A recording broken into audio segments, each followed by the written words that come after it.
Yes, I am live. What's up, family? It's your girl, Dr. Shauna, and we are going to have a great conversation today. So, before I even get started, I want to say thank you, everybody, for joining in. Hello to my YouTube family. Hello to my Facebook family. I am so glad we are here to have this discussion. Before I get started, what's up, Gwendolyn? How are you? Hey, Brandon. Yes, B1. How are you? I'm glad you guys are on. Thank you so much.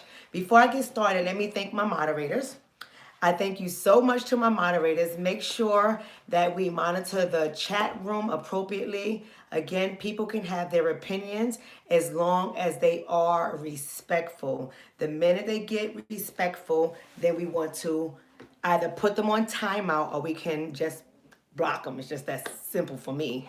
And if they're spamming us, so they're constantly trying to spam us with stuff and it's derailing the conversation, to my moderators, just go ahead and block them. It is okay. I'll put them on timeout because we're not here to spam one another. We are here to learn.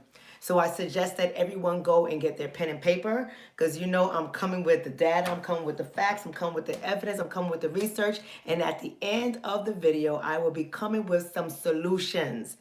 I do understand, to my sisters and brothers in the family and the struggle, we are not all going to agree with each other, and that is fine. But before we get so caught up in our emotions, the only thing that I ask is that we at least engage in the conversation. Let's explore what is being said, what the research data is, and let's have healthy discourse. Let's try to get away from the stupidity, and let's try to get away from the emotional reactions because we don't like the way something sounds and it doesn't make us feel good.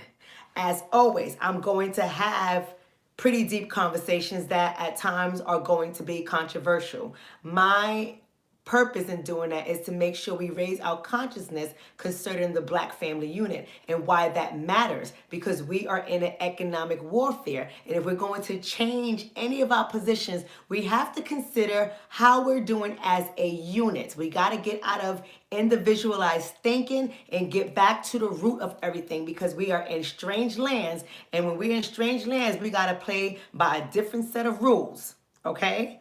And I'm not talking about taking on their rules, because their rules do not apply to us, period.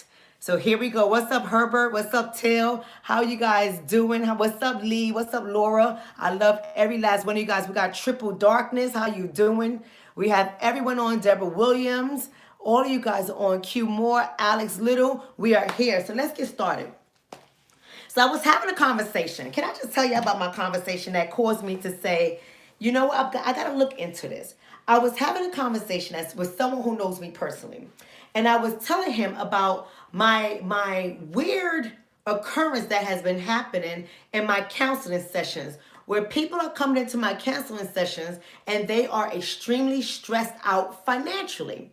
And it always baffles me how many times, regardless of whether they are college educated or not. So let's not come with the assumptions. We got some bad assumptions in our community. We swear we know everything. We take anecdotal stuff and we apply it to everybody in the community, and that's not the case. Here it is. I have two different people sitting in front of me at different times. One is a Black male and the other is a Black female. But no matter what, their stories are very similar to each other. What do I mean when I say that? The Black man, although he does not have as much education as the Black female I'm referencing, the Black man is working just as many hours as the Black female is working for less pay in comparison to his counterparts.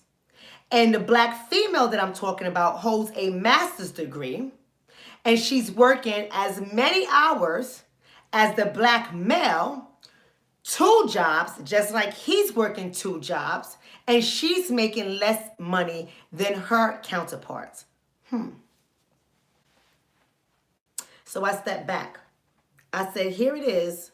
One has a high school diploma, working two jobs, less pay than the woman, the Black woman, and less pay than the other white people that work in his industry.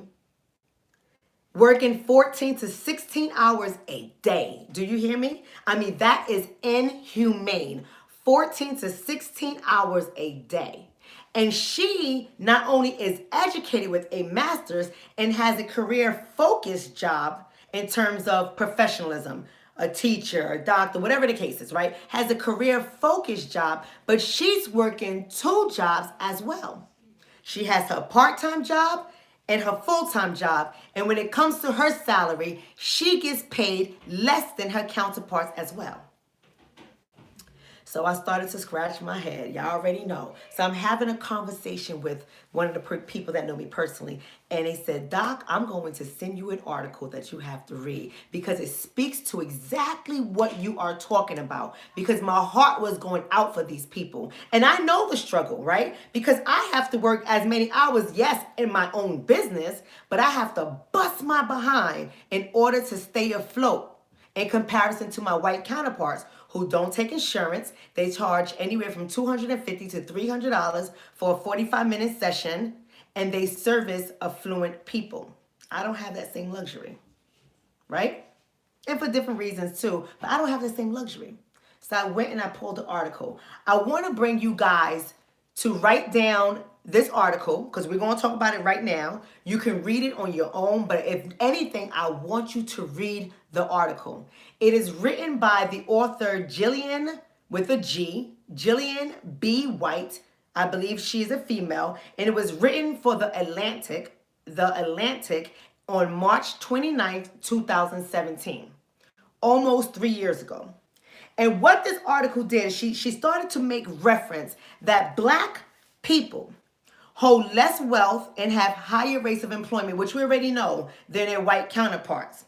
And so she brings our attention to this study that was done by Valerie Wilson and Janelle Jones. Valerie Wilson and Janelle Jones are both economists, all right? And they work for an organization called Economic Policy Institute. And what they did was they pulled labor data from 1979 to 2015. 5 years ago, from 1979 to 2015, roughly, what is that, 36 years, right? If I'm not mistaken, 36 years. Pulled labor data and they studied it between whites and blacks. And to be fair, in all fairness, because I know some people get caught up when they hear white and black, and they get caught up. I'm going to be fair in this aspect, but at the end of the day, after this statement, no more, I'm focusing on my people. What the study found is both black and white workers from the ages of 18 to 64 years old, over the course of the 36 years, have both increased their paid working hours. Their paid working hours. They both increased the amount of hours that they work in a day over the last 36 years. But then the study breaks down the differences to see if a certain group of people are working more hours than the other group of people, because we already know all across America, everybody is working more hours. But what do you think they found? Come on. It all goes back to slavery. We're going to have fun today. It all goes back to slavery. But what do you think they found? They found that in 2015, blacks worked 12.4% more than they did in 1979. 12.4% more than they did in 1979, whereas white people worked 11% more. We're talking about over the 36 years. However, they broke the study down even more, and they said, okay, well, let's unpack this. Let's see where this takes us. And what they started to do is break the study down to examine just one particular population to see if it made a difference. They took the black poor, people in the lower 10%, and they took the white poor, people in the lower 10%. What is the lower 10%? The lower 10% is not only people who earn the less money, poverty, right? But they also are undereducated or uneducated. That is the bottom 10%. So they compared these two groups. And what they found, of course, is poor blacks worked way more hours than poor whites. That is, black people worked 22% Poor black people in the bottom 10% work 22% more hours, whereas whites work 17% more hours. Then they took the study even further, and they said, let's separate gender. Let's separate gender to see if there's a difference between poor black men versus poor white men and poor black women versus poor white women. What do you think they found? Black poor women work 30% more hours. 30% more hours since 1979 than any other racial group, any other gender. They work 30% more hours. Now, to be fair, white women started to enter in the workforce a lot more. Black women started to enter into the workforce more than any other person, more than white men, more than black men, more than white women. They start to enter, they're going to work more hours, but 30% more hours for a black female is a lot. Now, let me stop right there for a second. The reason why I scratched my head and I said, this is excellent. This is excellent for me because I'm always talking about the deconstruction of the black family unit. And I love to put things into perspective. I love to unpack things and have healthy discourse around these topics. And if we think about the woman and her role in the home, and then we think about the black woman and the amount of time she is at work, and then we think about the condition of our communities and our children, what is happening to our youth, what do you think started to make me scratch my head? So if the black woman is working 30% more hours, and we already know that most black household is single-headed by black women. See, we got to look at these things because you see, people will try to trick your mind into believing something that is not there because what they do is people don't really intersect all these different things that are going on: economics, gender, education, income. They don't like to intersect all these things when it comes to our community. They talk about intersectionality as it pertains to your sexual orientation. They talk about intersectionality as it pertains to race. But what about intersecting all the various things that impact the black family unit? Now, if you got black women working 30% more hours than any other person, and we know that most households are headed by single black women, what does that tell you? So I start to sit back. Thank you so much for the donation. Who gave the donation? Thank you so much, Dr. Black Psychology. That's my boy right there. I'm gonna meet him one day. That's the doc over there, the PhD doc. I'm gonna meet him one day. And we're gonna do a podcast together. We're gonna break this down. Black psychology, we are gonna break this down. Because we have to understand what is happening. What is happening. I'm gonna get there. Now I sat down and I said, wait a minute. This makes a lot of sense. Why people I know personally, black women that I know personally are highly educated. They are constantly at work anytime we communicate with each other. They're either at work or they just came home from work and it's super late. And their children, their teenagers particularly, are left alone. So what happens when we leave our children alone? Come on now. What happens when we leave our children alone? We wonder why our daughters, and not for nothing, I'm just giving you a broad scope. I'm just taking a paintbrush and I'm giving you a broad stroke on the issue, okay? But we have our daughters twerking on social media. We got them in a staircase doing all types of things with boys and men. We got trafficking, we got missing black girls, we got boys joining gangs, we got them using drugs and stuff, smoking weed at 12 years old. You get what I'm saying? We got them being and selling drugs. We got so many things happening. So I said, wait a minute. Whatever happened to the lie we've been sold? Like, has any of us really sat back and examined the lie that we have been sold? If you go get a good education, you'll be able to get a good job. and you'll be able to be home with your family because you could be able to afford your lifestyle and your living and have a good life for your kids. Isn't this what we're sold? But here's what the study found. The study found that more education and more advancements, so advancements can be certifications, you're increasing your skills, your knowledge, whatever the case is, more education and more advancement did not equal more pay. We've been sold a lie. We've been sold a lie. But I'm going to break this down even more.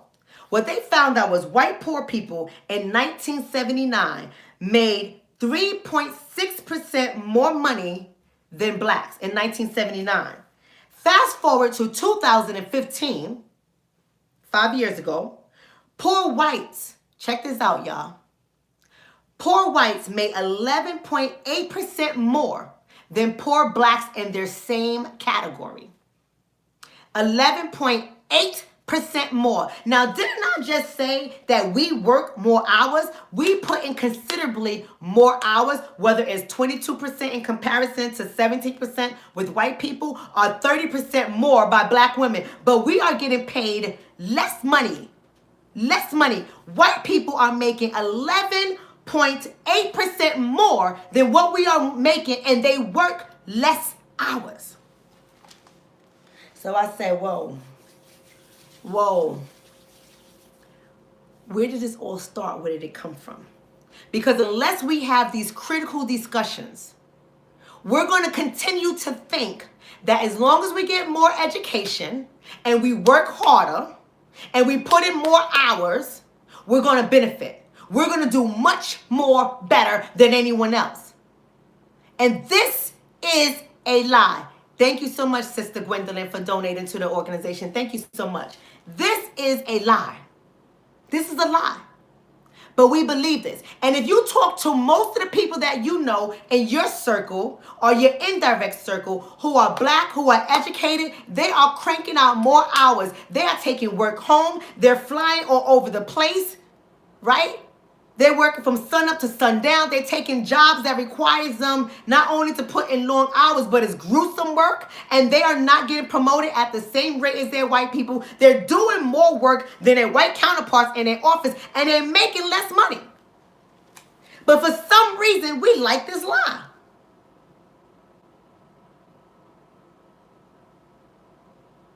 We like this lie.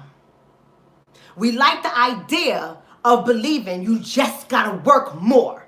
We listen to all these celebrities with their garbage that they put out there, and we like these motivational videos that we hear on YouTube that's telling you got to do the work. You got to put in the time. You got to grind. You can't sleep. You got to grind. And we buy into this narrative because we believe it, because we see what they're pulling in, and we want to be just like Mike. We want to do what they do. But the research and the data does not support that narrative. But our children are suffering. Our children, not only are they suffering from the decisions that they're making because of absentee parents. Come on, let's talk real talk. Let's talk. We have to have the real discussion.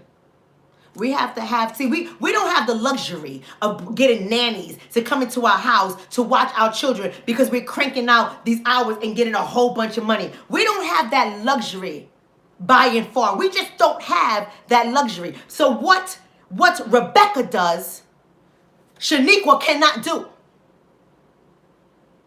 Oh, y'all think I'm playing. Y'all think I'm playing. Let me break this down. Let me break this down. So I ran into a white dude who has a criminal history. Y'all listening to me, right? Y'all listening to me, right? Who has a criminal history, but he never did time. He never he never did any time in a jail cell or a prison cell. No time whatsoever. He was put on probation for X amount of years, drug offense, and he's walking around free, making damn well near $75,000 a year. Whereas a brother that I know is one of the hardest working men that I ever met in my life, cranks out close to 16 hours, 5 days a week, if not 6. I gotta count, because I know it's only one day off, but I don't know if it's only one job he makes when he's off or 2 jobs.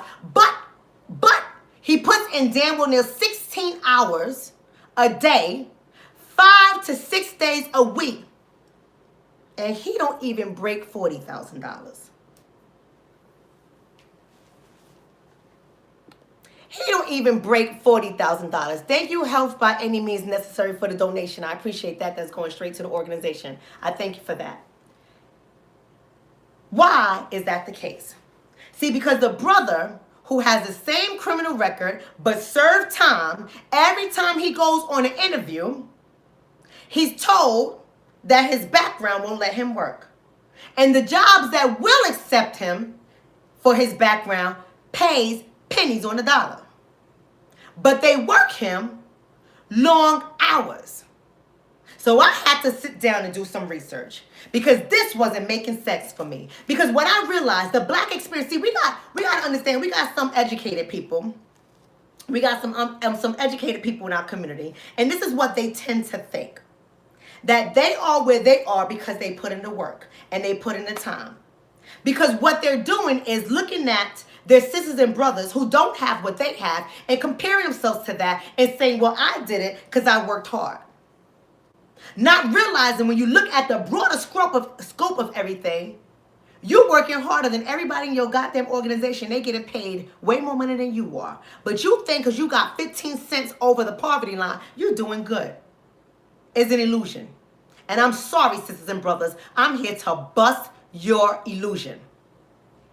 Because they're not paying you your worth. But you are expected to work harder. You are expected to work longer. You are expected to do the grunt work of the organization or the business. You are expected to get stellar results, and you're not going to get pay raises. You're not going to get promotions at the same rate that your counterparts are going to get. And for some reason, too many of us have become comfortable with this. We have accepted this. And I went back and I started to dig to understand the psychology around it and why we have brought ourselves to accept such a thing. And I always tell my community, if you want to know why something is the way it is, examine the culture, examine the history, go all the way back to the start, because the start of anything, whether it's an organization or whether it's a country or a land, the start of anything will dictate the culture going forward. Oh, what does Shauna mean? Dr. Shauna, you sound crazy. What you mean? I'm going to tell you what I mean.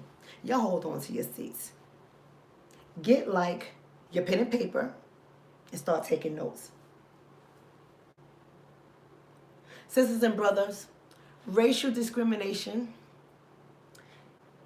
in the labor market exists and persists. And it has been doing it since the start of American slavery.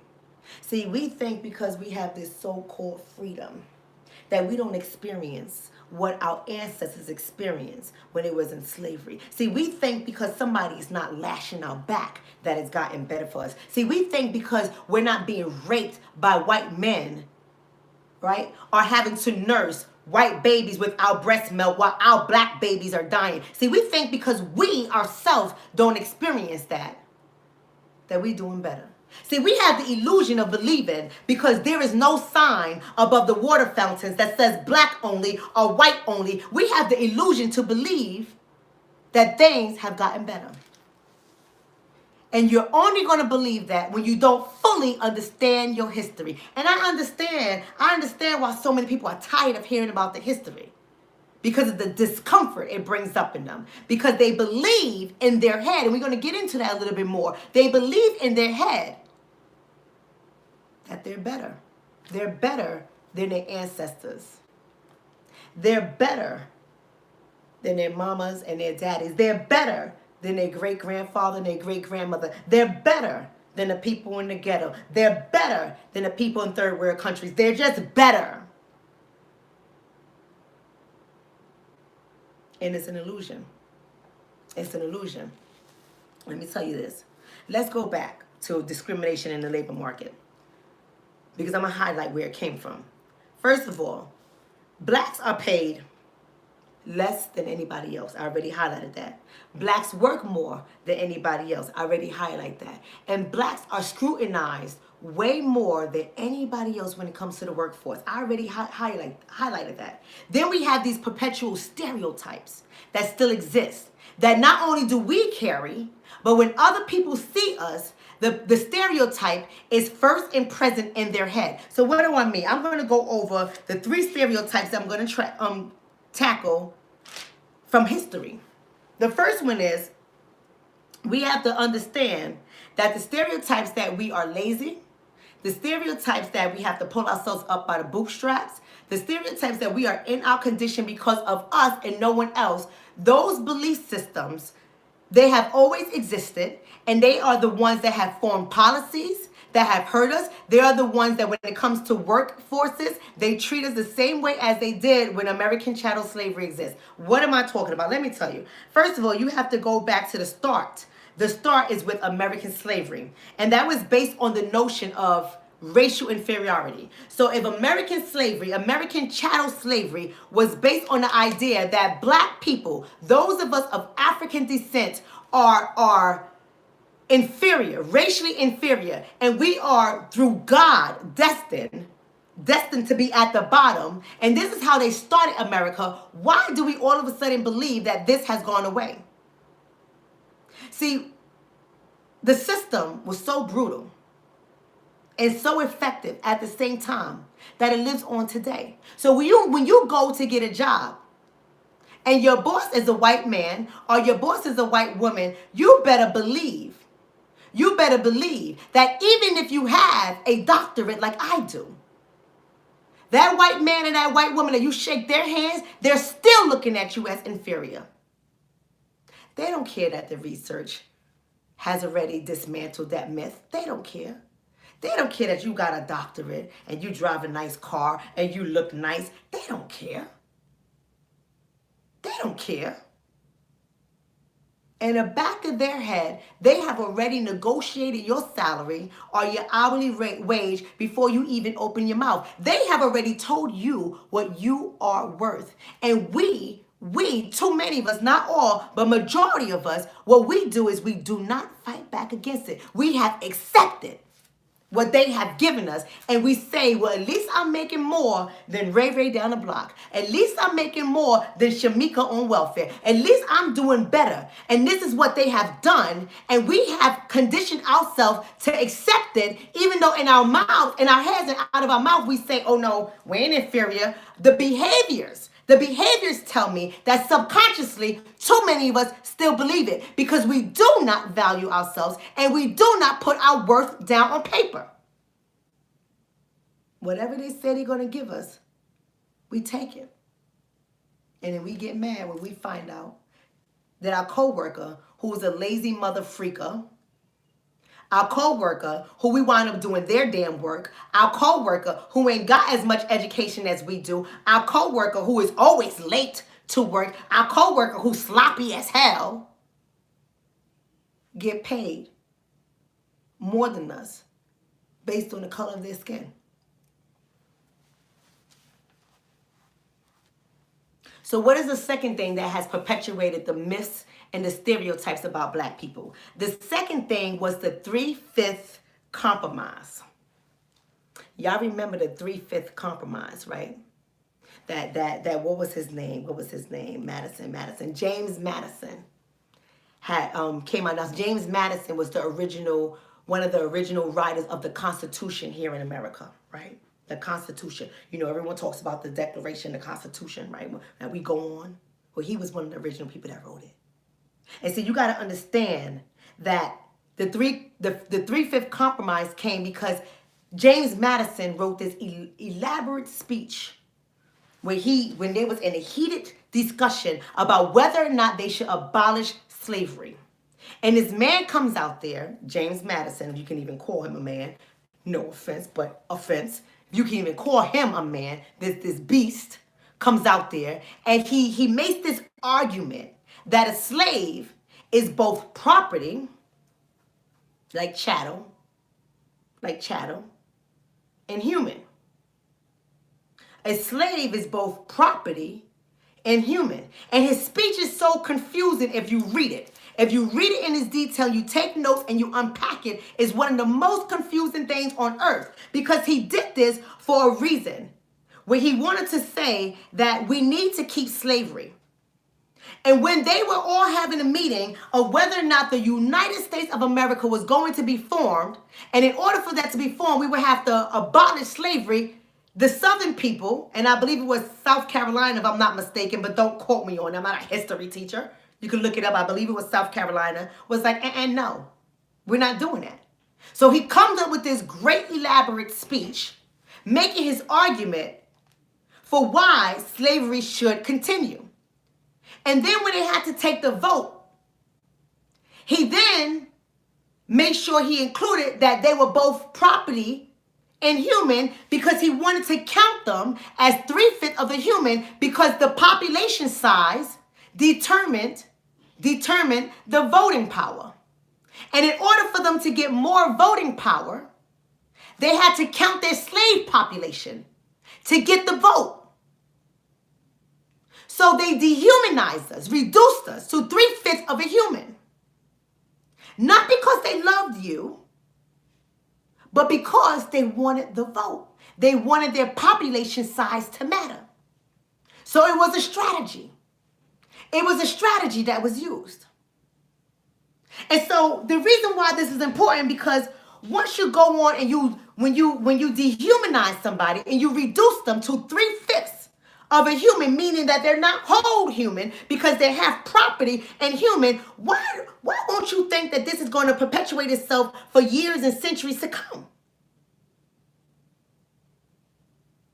So when you have a child that's doing extremely well and you tell your white coworker how awesome your child is, they automatically assume that it was a fluke, or your child got in that position because of affirmative action. Not because they're smart and not because they deserved it, but because of affirmative action, because you, my black sister and brother, is 3/5 of a human. Now, is anybody else walking around right now and saying, oh yeah, your black's 3/5 of a human? No, they're not doing that. They're not walking around per se making those statements. But does it mean that it's not in the mind anymore? Does it mean that it's not in the subconscious anymore? Does it mean that?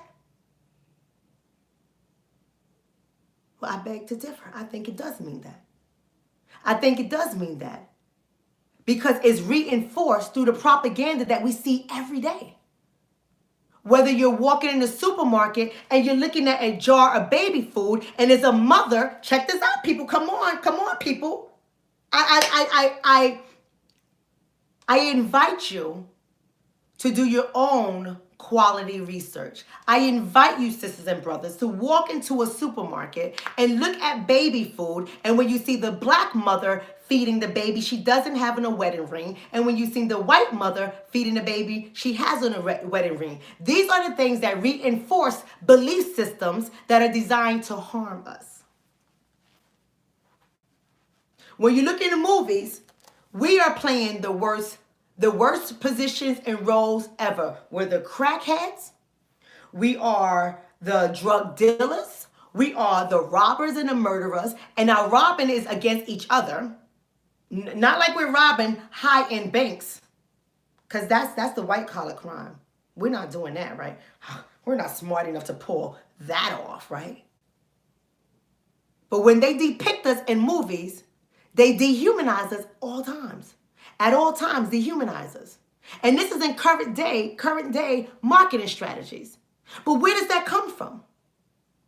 That's why I say if you want to understand what is happening right now, you have to examine the history. You got to examine the policies and the laws and legislation that was put into place to keep the black family unit deconstructed and to keep the black man and the black woman dehumanized. But this bothers people to hear. And we're going to talk about why. We're going to talk about why this bothers people to hear it right now. Right? And it's called cognitive dissonance. So everyone knows when Dr. Joy DeGruy had that has introduced the concept of cognitive dissonance to our community. And even though this has been known way before our ultimate sister, Dr. Joy DeGruy, but she introduced it to our community with post-traumatic slave syndrome, right? And what cognitive dissonance is when we are easing our consciousness. This can happen to anybody. Black, white, Spanish, it doesn't matter. When we are easing our conscious. See, when you hear me say the word conscious in this context, I'm not talking about conscious like, because I'm a conscious sister, I'm a conscious brother. I'm not talking about that kind of conscious. I'm talking about the conscious that looks like science, because that is about right or wrong. That is our consciousness, our thinking when it pertains to right or wrong. So we're easing our conscious, right? And what do I mean? Cognitive dissonance says that discomfort is caused by the difference between our actions and what we believe about ourselves. The difference between our actions and what we believe about ourselves. Let me make this sense for you in real simple forms. Let's take it this way. If you think you're an awesome person, you're a good person, you care about everybody, you love everybody, you go all out, you protect your sisters, you protect your brothers, I do everything, I'm a great guy, I'm a great woman, but you sell drugs to the same community you say you're going to protect, or you rob the same community that you say you protect, or you have shot at people or murdered people, but you're saying you're a great person. That's a form of cognitive dissonance. Right? That's a form of cognitive dissonance. And what happens is the discomfort that we experience makes us want to resolve it. Because no human wants to be uncomfortable. No human wants to have to deal with discomfort. And anytime we feel anything that makes us uncomfortable, we work to correct it, to ease the pain. What am I mean when I say that? Let me say it like this. So you just had surgery. And they did not give you any painkiller. So when you awake from your surgery, you feel the full-on pain of your surgery. It's excruciating. And so you start pressing your button for the nurse to come in to administer you painkiller because you don't want to feel the pain. As humans, we are not designed to endure pain. We don't like to feel pain, so we try to resolve it. And the same is true for cognitive dissonance. Cognitive means you're thinking, your thoughts, including right and wrong, your thoughts. And dissonance is the amount of distance between the pain, is the amount of discomfort, right? That's what dissonance is. So because we automatically seek to resolve it, we do one of two things. It's either we're going to own up to the negative act, right? And we're going to address the harm that's caused by it. One or two things. It's either we're going to own up to it and address the harm that's caused to it. So that means if we own up to it, we got to take accountability. So let me put that into perspective for you as we talk about the labor market. Let me put that into perspective.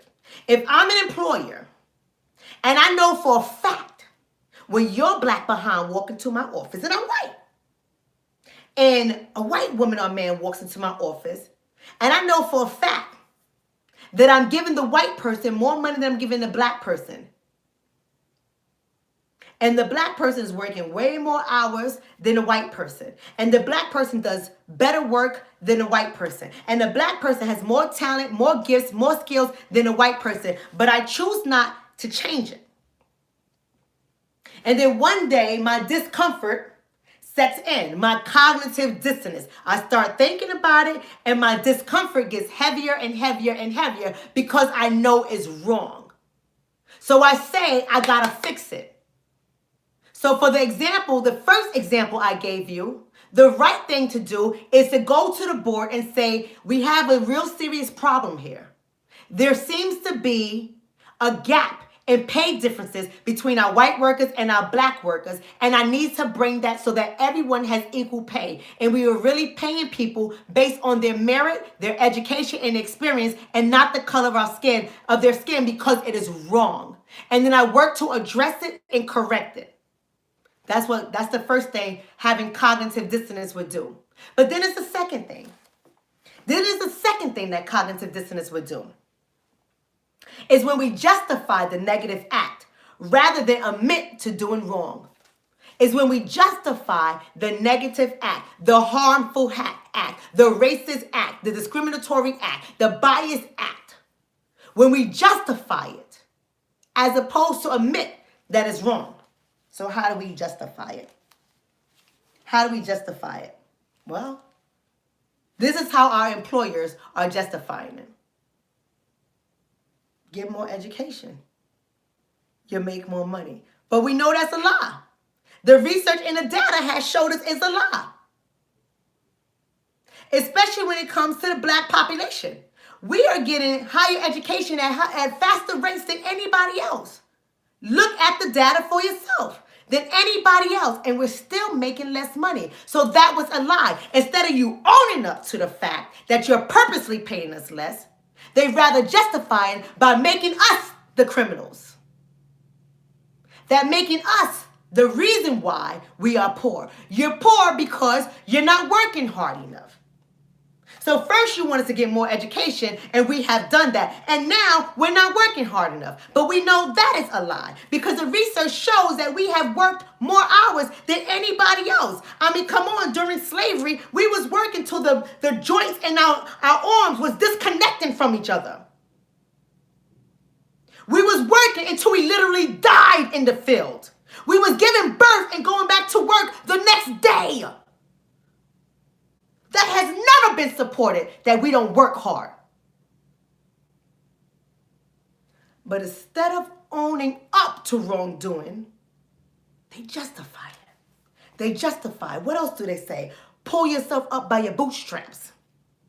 Well, duh, we have to have boots first. But why we ain't got no boots? Because we ain't working hard enough. Why we ain't got no boots? Because you don't have education and skill. Why we ain't got no boots? Because you're lazy. You don't want boots. Why we ain't got no boots? Because you spend your money wrong. Instead of you buying your cell phone, you need to buy them boots. Delay that gratification. Get the stuff you need.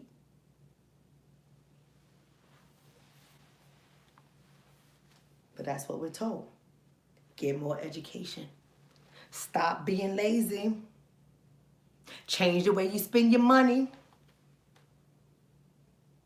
And to this day, in 2020, I hear these same statements come out of the mouths of our own people. These same statements come out of the mouths of our own people. And to tell you the truth be told, the same people that are telling you this ain't doing much better than you are. Trust me when I say it. They do a great job fronting. They do a goddamn good job fronting. They're not doing that much better than you. They making 50 cents more than you.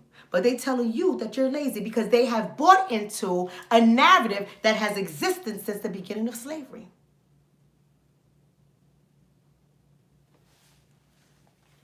I want to read to you guys a passage from our ancestor, John Henry Clark. Consider getting this book. Consider getting this book. The book is African People in World History. And I'm going to take you guys to page 79. And this book was written, let me see when it was written. This book was written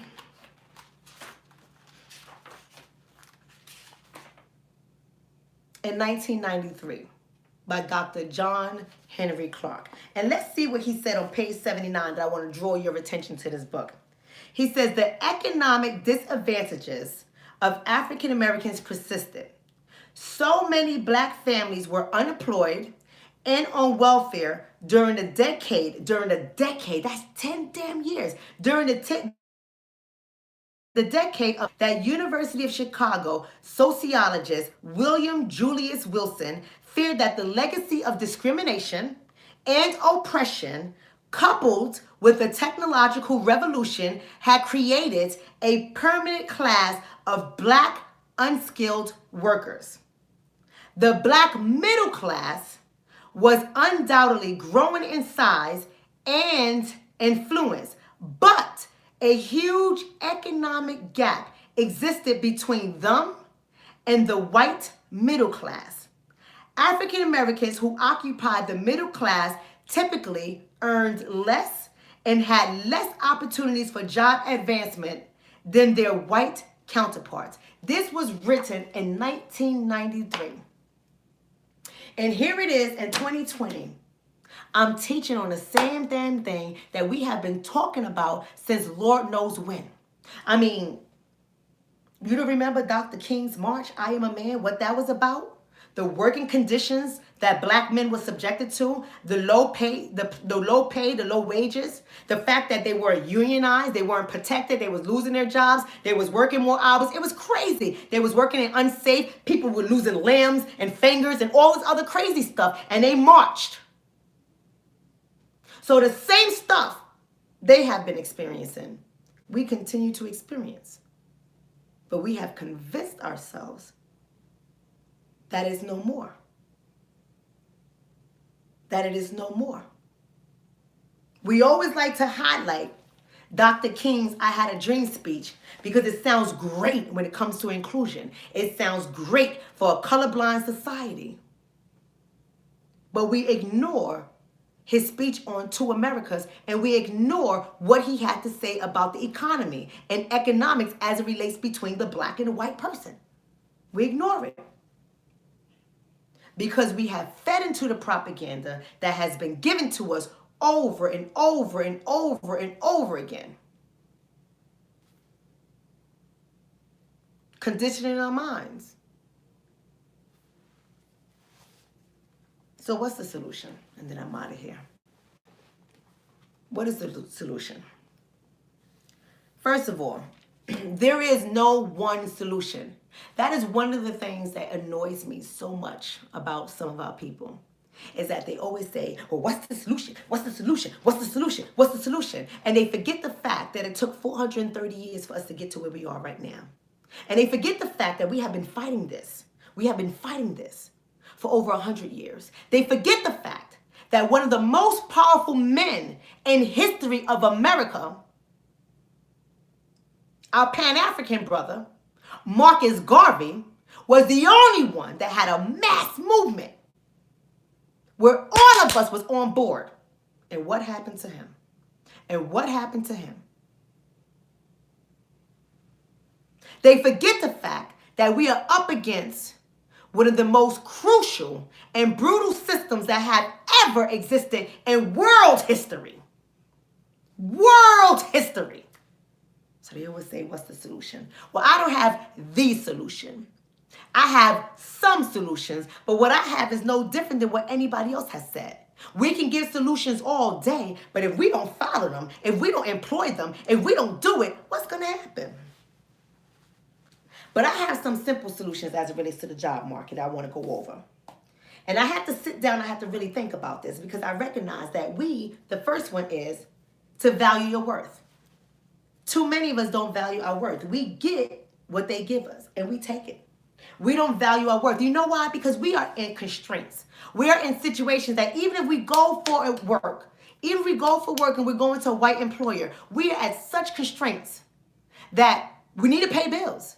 We need to keep our house. We need to put food on our table. We need our children to survive. We need to survive. So when we know we walk in with all the education that we have and we say I should be making 80 grand to start and they offer us 55, 60, we want to say no, but we understand the situation that we are in. So we take something at 60,000. And let me tell you something, you do what you want to do, but that is one of the biggest mistakes that we continuously take because we do not sit down there and we do not, as a whole, I'm not saying some of us don't, but too many of us do not negotiate our salaries. We do not negotiate our salaries. We have gotten into a habit that we accept what they give us, and that is problematic for our community. We gotta be okay with walking away from salaries and hourly wages that will not get us out of our situation. Because we're still in the rat race and we're trying to keep up. And our debt is outpacing our salary, and that is a problem. We got education over education over education, especially black women. Especially black women. And we take what they give us. So that's the first solution.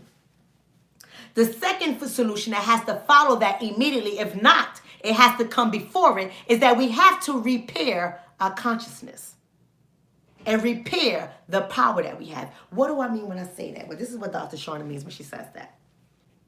See, you got to understand the history.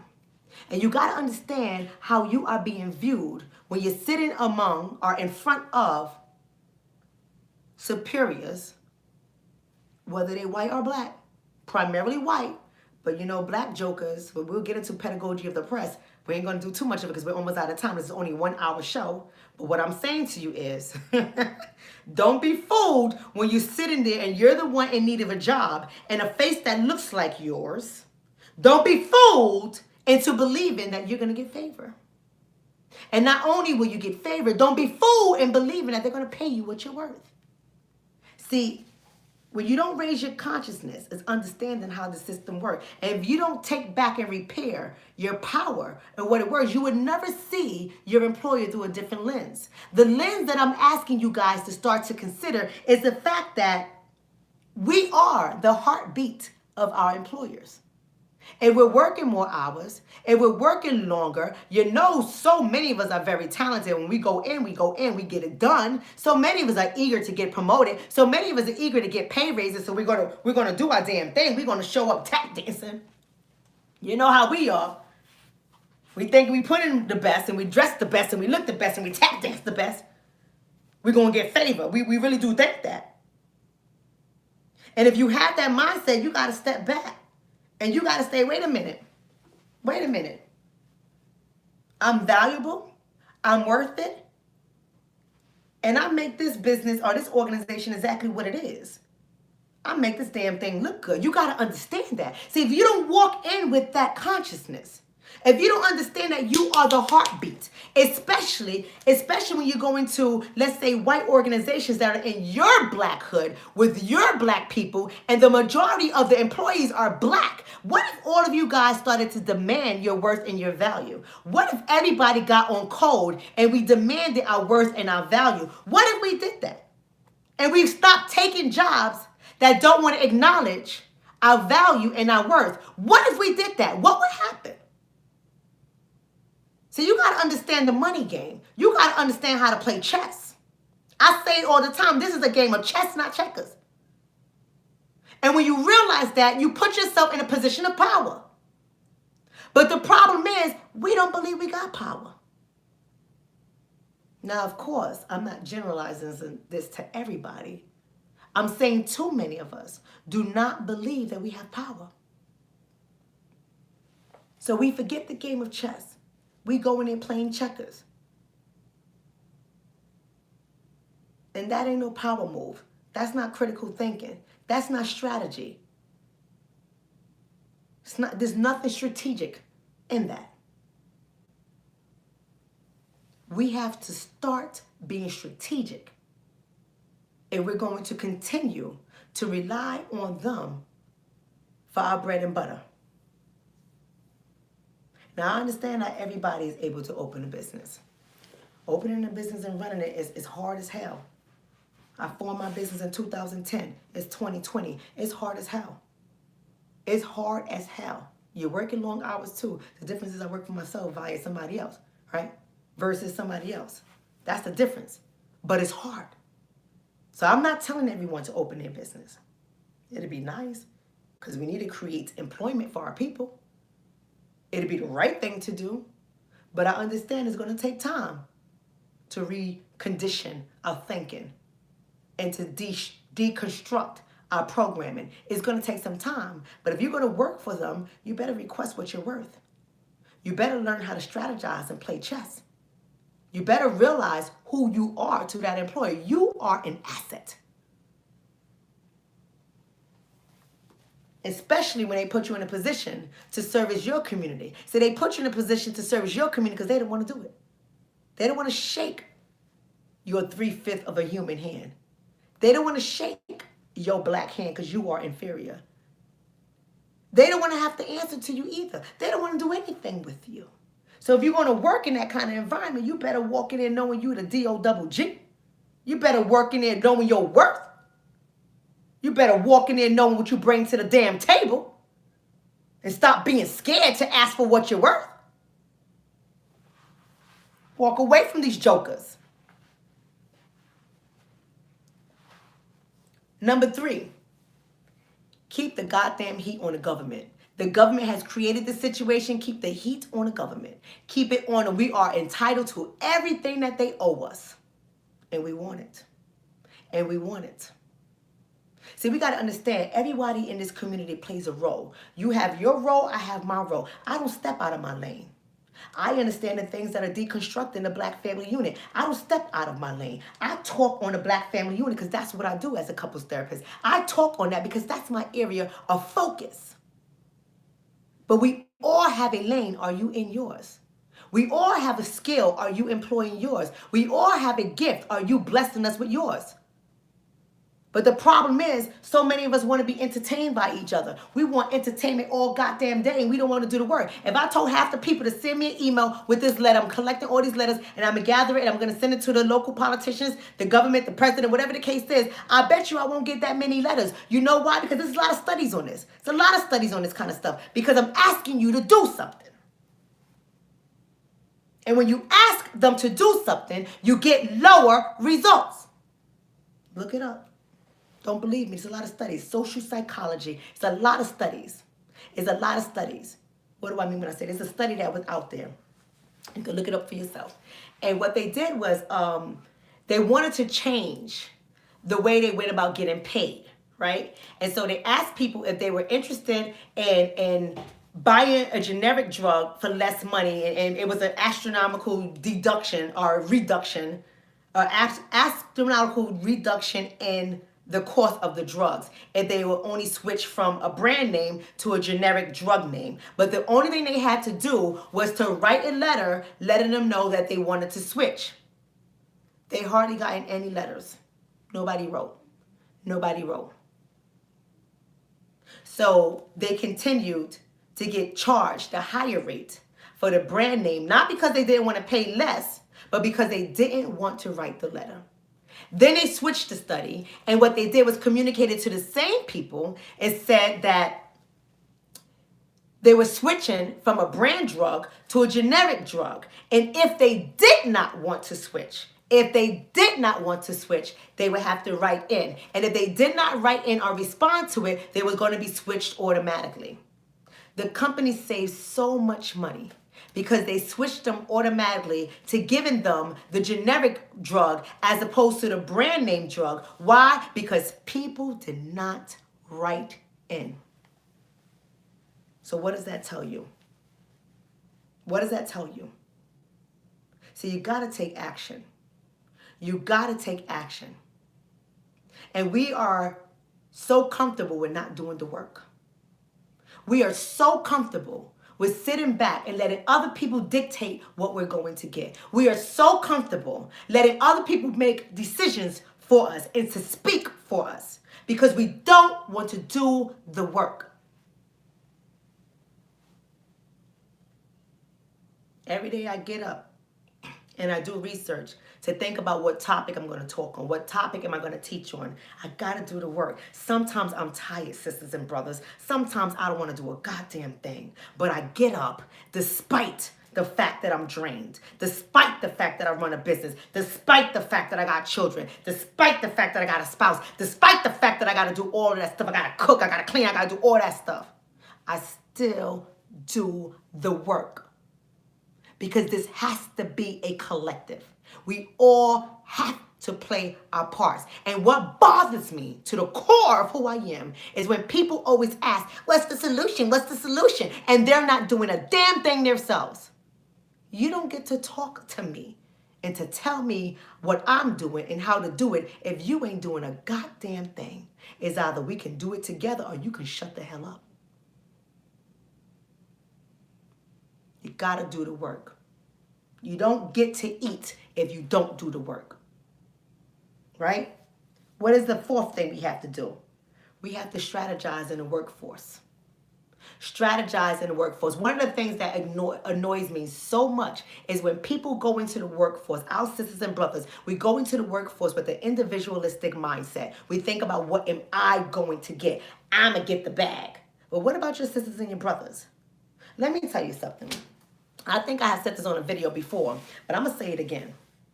Where I live at in my building, the doorman is Polish.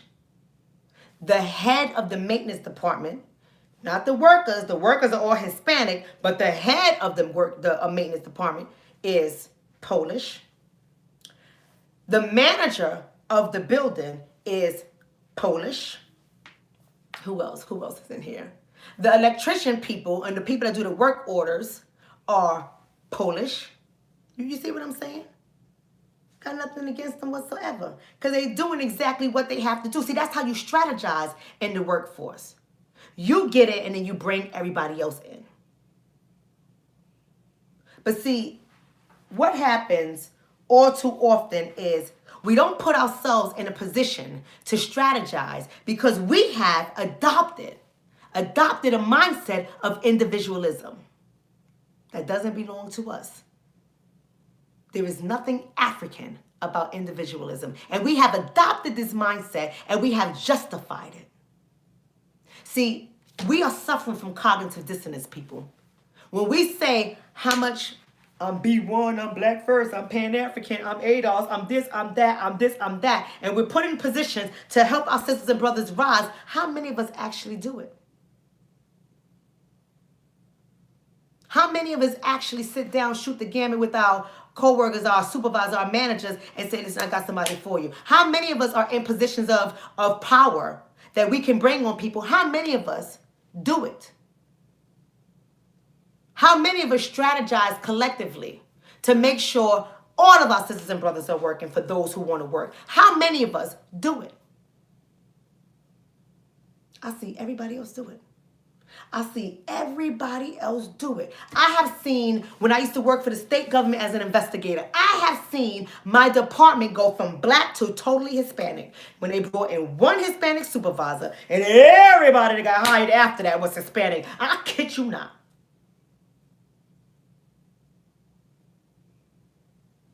But we have adopted our oppressor's mindset and we're not even conscious of it. We're not even conscious of it.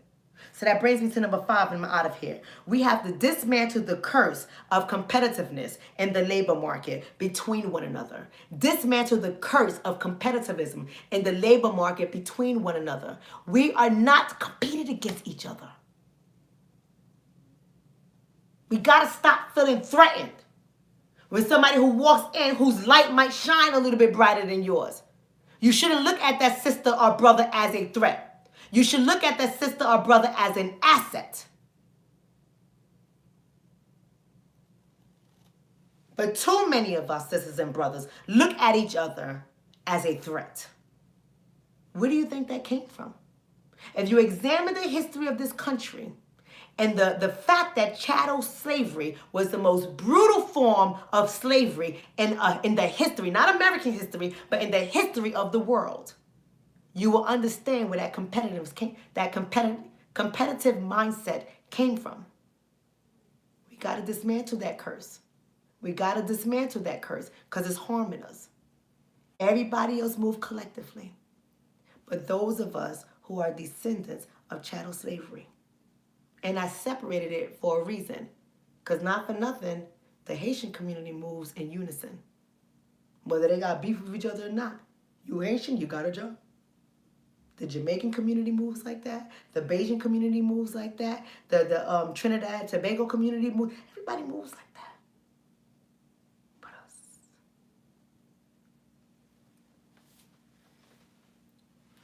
So if you want more readings as I get out of here, thank you guys so much for tuning in. I know I'm like 4 minutes over, but if you want more readings, I invite you to examine two books to understand how this psychology has been working, has it gotten to our mind. The first one is Pedagogy of the Oppressed. The word pedagogy means teaching.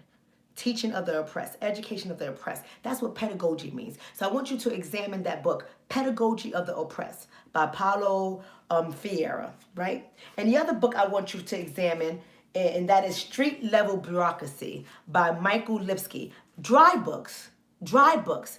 But if you understand, I always say, you want to understand how they think, study what they write, right? So we can understand how we're showing up and how we're programmed to show up.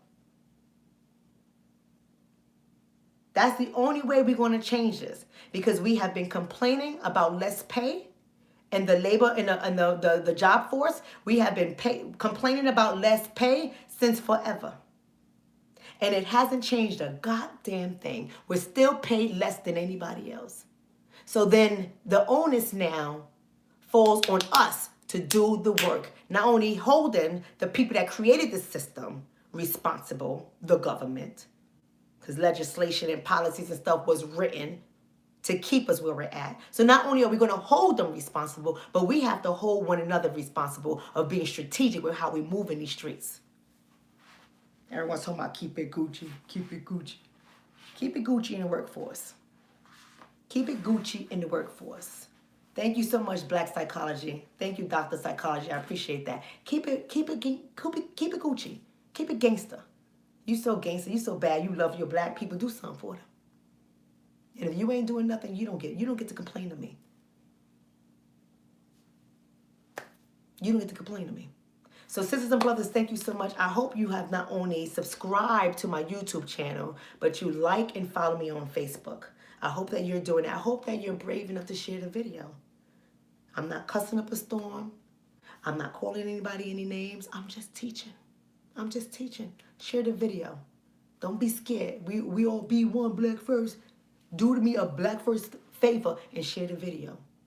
Bring people on. Bring people on. And to all my women that have signed up for Saturday's class, my online coaching class for women when it comes to relationships, as always, we're going to make it do it and do, because we're going to get better, because we got work to do, black women. We got work to do. That's another video. It's another video, but I'm letting you guys know. I thank you so much for signing up. Those who are interested, go visit theiriswomen.com, theiriswomen.com, and sign up for Saturday's class. I'll speak to you soon. Peace and blessings. Have a great night.